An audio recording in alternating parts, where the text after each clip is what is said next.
Aoudou billahi minash shaitanir rajim. Bismillah wa salam alaikum wa rahmatullahi wa barakatuh mes frères et sœurs. J'espère que vous allez bien, Inch'Allah ta'ala. Donc pour ceux qui viennent de débarquer, accrochez votre ceinture. Donc ça va être une réponse à la vidéo d'Ismaël Mounir que vous voyez ici. C'est quoi le salafisme, qui dure 1 minute 30, 1 minute 24 du 19 juillet 2020, on est le 21, ok?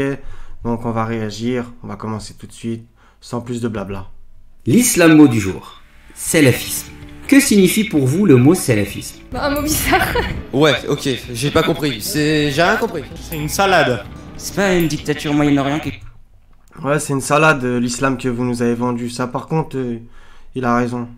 Juste comme ça. Je sais pas. Probablement des cours d'histoire. La religion, l'extrémisme. Une pensée unique. L'aspect communautaire. Dont il faut se méfier. Inquiétude.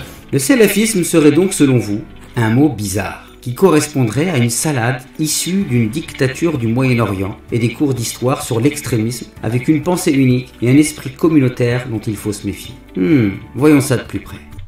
Bon, franchement, Ismaël, tu t'interroges des ignares. Le salafisme, dans la langue arabe, signifie ancêtre, prédécesseur. Et dans la science islamique, cela signifie les pieux prédécesseurs. Donc déjà, là, il y a des erreurs. Salafisme, ça, c'est le mot en français, avec le isme. À la limite, tu dirais salaf tout court, ou tu dirais la salafia, etc. On pourrait s'entendre. Donc, ancêtre, prédécesseur, d'accord. Sauf que coraniquement, encore une fois, dommage pour toi, Allah utilise le mot salaf. On va voir que ce n'est pas ça. Même s'il y a bien cette notion dans le dictionnaire, qu'on se comprenne. Mais dans tous les versets où c'est utilisé, ce n'est pas le mot ancêtre ou prédécesseur. Justement, le mot ancêtre, prédécesseur, c'est d'autres termes qui sont utilisés, d'accord? Donc, j'ai dénoncé depuis plusieurs mois déjà la Sunnatu al-Awwalin, celle-là. Bukhari, Muslim et tous les autres. Donc, la tradition des anciens, ok? Parce que vous avez rejeté ce livre, vous l'avez jeté derrière votre dos et vous vous en détournez tout le temps. Donc, du coup, voilà. Bref, dans la science islamique, cela signifie les pieux prédécesseurs.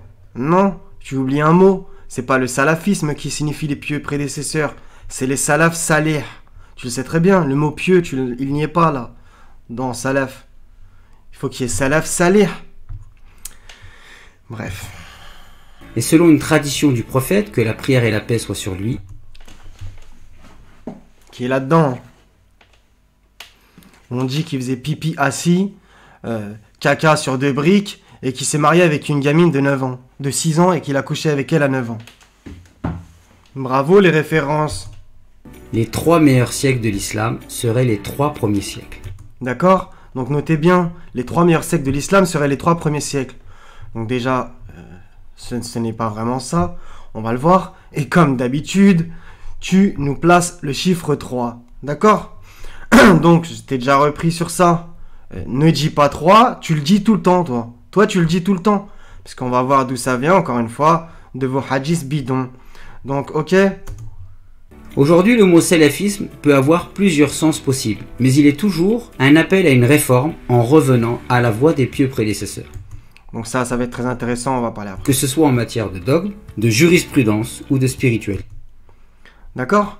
Donc voilà, donc ça vous dévoile parfaitement. Parce que vous prétendez suivre Mohammed par ce biais-là. Qui n'est pas lui, hein. Ce n'est pas lui là-dedans. Mohammed, il est là-dedans. Dans le Coran, bismillah. Il est là-dedans.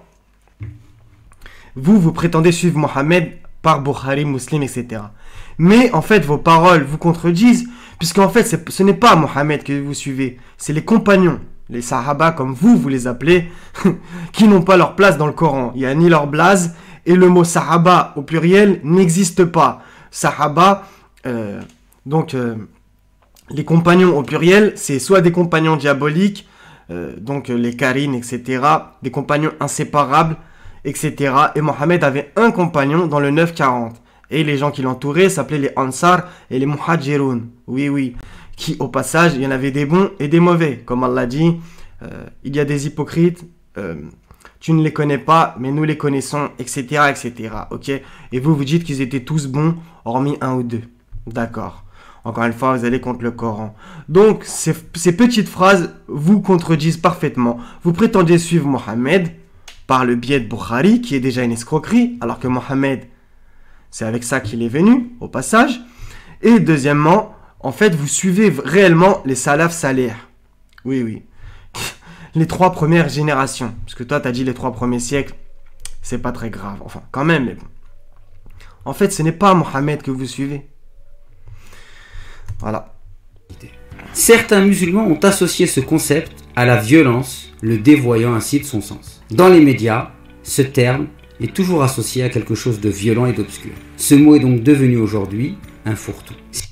Ouais, mais vous aussi, votre religion, c'est un fourre-tout. Donc, on va commencer déjà premièrement par le mot salaf dans le Coran, parce que bon, encore une fois, tu ne le cites pas, puisque ça va aller contre toi. Donc, sourate 8, verset 38, qui va te mettre un chaos technique, parce que justement, il y a tout dedans. Allah, il vous a devancé, vous croyez quoi? A'udhu billahi minash shaitanir rajim, bismillah. Ça, c'est la traduction traditionnaliste, la première, on va prendre la deuxième, je pense qu'elle est mieux. Dis à ceux qui ont mécru, ok, il y a cette première chose, s'ils cessent, tout leur passé sera pardonné, ok? Notez bien le mot passé. Mais s'ils récidivent, ils encourront le même sort que qui? Leurs prédécesseurs. Donc on revient à ce que tu as dit. Tu as dit que salaf, ça veut dire prédécesseur. On va voir que coraniquement, non. Donc, le mot passé, c'est le mot salaf. Oui, oui. Vous vivez sans cesse dans le passé. Oh, il y a 1400 ans, etc. Vos fables. On n'a pas la date dans le Coran. Où est-ce qu'il y a écrit une date dans le Coran? Nulle part. Donc, le mot salaf est dans ce verset. Ne t'en déplaise. Et le mot prédécesseur, comme je le dénonce souvent, c'est le mot al-awalin. La sunnatu al-awalin. Vos fables. Vous voyez comment par un verset, Dieu, il vous détruit. Voilà. Donc, il y a le mot salaf et le mot al-awalin dans le même verset. C'est pas exceptionnel, les frères et sœurs. Donc, on le répète, dis à ceux qui ont mécru, kafarou, s'ils cessent tout leur passé, leur salaf sera pardonné. Mais s'ils récidivent, tiens, ils encourront le même sort que leur al-awalin. Voilà. Et dans la traduction droit chemin, c'est encore mieux, qu'ils se rappellent la sunna des anciens. Dieu, il est trop fort. Il est intestable, hein, le Seigneur. Donc, salafa, là, vous le voyez, on va l'étudier un peu, vous allez voir. Donc, il y a bien la notion d'ancêtre et de prédécesseur dans la dictionnaire de la racine du mot, on est d'accord. Mais dans les 4 fois, dans les 5 fois où le mot apparaît dans le Coran, ce n'est jamais écrit ancêtre ou prédécesseur parce que ça ne colle pas avec le sens du verset, ok? Donc, etc., etc., je cite juste des bouts de versets, peut conserver ses gains passés, ok? Peut conserver ses gains prédécesseurs ou ancêtres, ça ne veut rien dire. 4.22, parmi les femmes, n'épousez pas celles que vos pères ont épousées, exception faite pour le passé. Exception faite pour les ancêtres ou prédécesseurs, ça colle bizarre. Pareil, encore une fois, ici, exception faite pour le passé, dans le 4.23. Dans le 5.95, Dieu a pardonné ce qui s'est passé, encore une fois, et le 8.38 qui vous dévoile parfaitement. C'est vraiment splendide. Donc du coup, là, on est sur al-awalin, comme je dénonce souvent dans pratiquement toutes mes vidéos, la sunnatu al-awalin, vos fables. Donc il y a 2 sunnas, la sunnat Allah et la sunnatu al-awalin. Donc la sunnat Allah se trouve dans le livre béni et la sunnatu al-awalin dans les livres maudits. Voilà. Ça c'est dit. Donc on va étudier 2-3 versets comme ça. Donc par conséquent, ils ne peuvent pas croire en lui dans le 15-13. Ceci a été le système depuis les générations passées. Ce serait plutôt la sunna depuis les anciens. La sunna des anciens, ok? Traduction droit chemin, elle est très bonne. La sunna des anciens. Bon là, il a mis les sunnas des anciens, ok? La sunnatu al-awalin, ok? On vérifie ensemble si vous voulez. La sunna al-awalin, ok? C'est parfait. Le 1855, dans le même style. Ce qui a empêché les gens de croire lorsque la guidance, c'est très bien parce que d'habitude, il y a toujours écrit lorsque le guide leur est venu. Non, c'est la guidance. De mémoire, c'est Al-Huda. Ok? Al-Huda, ouais. Ce n'est pas le guide, même si on peut s'entendre. Lorsque la guidance leur est venue, ainsi que de demander pardon à leur Seigneur, on a encore la notion de pardon, qu'on a vu dans plusieurs versets quand même, donc c'est pas étonnant. Et seulement qu'ils souhaitaient que la sunna des anciens leur vienne, ou que le châtiment leur vienne en phase 2. Ok? Donc, 23-24, les leaders qui mécroyait parmi son peuple dire ce n'est rien de plus qu'un humain comme vous qui veut gagner de l'importance parmi vous. Si Dieu avait voulu, il aurait pu faire descendre des anges. Nous n'avons jamais rien entendu de tel de nos ancêtres. On va voir le mot al-awwalin, toujours. C'est le même mot, mais je vous montre la preuve. On continue. 35-43, celui-là, il est exceptionnel, puisqu'il y a la sunna d'Allah et la sunnatu al-awwalin dans le même verset. Donc, il faut revenir au verset 42 pour un peu mieux comprendre. Donc, je ne vais pas vous mâcher tout le travail, faites votre recherche, les frères et sœurs. Par orgueil sur terre et par manœuvre perfide. Voilà, celui-là c'est mieux parce qu'il y a écrit sunna 2 fois. Par orgueil sur terre et par mauvaise ruse, mais la mauvaise ruse n'enveloppe que les siens. Attend-il donc une autre sunna que celle des anciens? Bukhari, Muslim, etc. Jamais tu ne trouveras de substitut à la sunna de qui? De Dieu. Et jamais tu ne trouveras de changement à la sunna de Dieu. C'est parfait, vraiment c'est... Louange au Seigneur des mondes. Donc on continue. Donc cette chose que j'ai dû faire 100 fois. Donc on tape le mot sunna en transliteration, donc en phonétique, 14 fois dans 9 versets. Donc vous le voyez, sunnatu al-awwalin, 1, 2. Dans le 17-77, ultra important aussi, telle est la sunna que nous avons appliquée à nos messagers, etc. Dans le 17-77, etc. Il est ultra intéressant aussi celui-là. Sunnatu al-awwalin, sunnata Allah, sunnata Allah. Celui-là on l'a récité, sunnata Allah, ok? Il n'y a que 2 sunnas. Donc maintenant à vous de choisir. Donc même Wikipédia sont plus au courant que toi. Donc quand j'avais écouté ta vidéo, je me suis dit, bon, là je montre les preuves parce que bon, les gens ils sont peut-être pas salaf, ancêtre ou prédécesseur. C'est vrai que ça colle, on va dire, au niveau de la langue, même si on a vu que coraniquement, ce serait le mot passé, mais bon. Ou encore salaf, salir, pieux prédécesseur. Donc je comprends pas pourquoi tu as dit que salafisme, ça veut dire pieux prédécesseur. Non, c'est les salaf salir qui sont les pieux prédécesseurs. Ok? Est un terme par lequel les musulmans désignent les 3 premières générations de l'islam. Donc ça aussi, quand j'avais écouté ta vidéo, je me suis dit, c'est pas les 3 premiers siècles, même s'il y a divergence, ok? C'est plus souvent écrit les 3 premières générations. Donc, là, il y a quand même une différence entre une génération et des siècles. On va dire que, de mémoire, je le fais de tête, au pire, rattrapez-moi si je me trompe. Donc, une génération, c'est aux alentours de 25 ans, ok? En tout cas, ce n'est pas un siècle, ok? Donc, bon, bref. Donc, les Sahaba, qu'on a ni Norblaz, ni au pluriel dans le Coran, au passage, les Tabi'oun, les suivants, et les Tabi at-Tabi'in, ok? Les suivants des suivants. Donc, vous remarquez bien qu'il y a encore le chiffre 3. Ne dites pas 3. Vous ceux qui regardent la vidéo, qui suivent peut-être Ismaël Mounir, vous pensez que c'est un hasard tout ça. Mais non. C'est la Trinité musulmane. Donc regardez mes vidéos, je la dénonce énormément de fois, la Trinité musulmane. Ils utilisent énormément de fois le chiffre 3. Donc là, on est dans Sahih Muslim, ce torchon. Donc vous voyez là où il y a écrit Sahih Muslim PDF. On est d'accord, hein. Donc j'ai tapé le mot 3. Vous le voyez ici. 3, d'accord? Donc, ça commence très tôt dans le hadith numéro 60. Même si vous voyez qu'il y a des coupures, il n'y a pas le 61 par exemple, ça commence après le 62. Donc, il y a officiellement aux alentours de plus de 1000 hadiths de mémoire, on va dire comme ça. Donc, ok, il n'y a pas l'intégralité de musulmans dedans. Sur tous ces hadiths, ça apparaît combien de fois le chiffre 3? 209 fois. Vous pensez que c'est un hasard? On le fait ensemble. 3 qualités, 3 défauts, au nombre de 3, les 3 catégories, 3 personnes, un troisième, 3 reprises, 3 personnes, 3e fois, l'archange me dit, la fable de Gabriel qui saisit Mohammed, soi-disant le prophète et illettré. Voilà, la fable. Et c'est encore une fois 3 fois. Oui, ne dites pas 3. 3e ciel, 3e, 3 choses, 3 fois, 3e, 3, il se lava les mains 3 fois. Vous pensez que ça vient d'où, vos délires de 3 fois partout? Et 33 fois, subhanallah, alhamdoulilah, Allahu Akbar, à la fin de la prière. Ça vient d'où? Ça vient de là, ça vient pas du Coran. C'est encore la manipulation par les chiffres, l'infiltration de l'islam. Voilà. Donc je vais en placer une pour ça.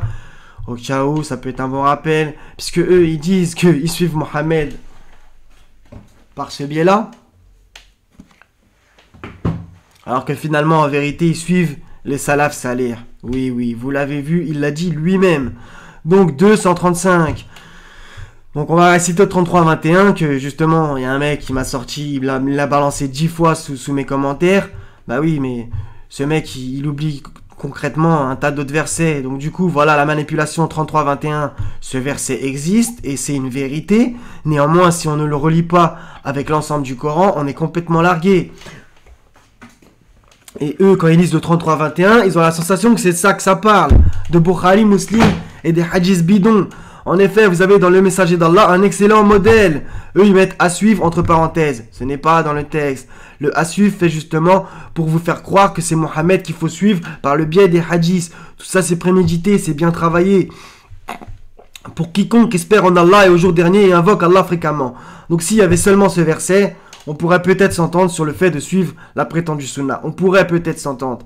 Mais hélas pour vous, non. 235, ils ont dit, soyez juifs ou chrétiens, vous serez donc sur la bonne voie. Dit. Donc c'est qui devait dire en premier? Qui a reçu le livre? C'est Mohammed. Donc c'est à lui que c'est ordonné de dire en premier. Non. Mais nous suivons. Donc ça veut dire quoi? Que ceux que vous appelez les Sahaba, que moi je n'appelle pas les Sahaba, parce que ça n'existe pas, encore une fois.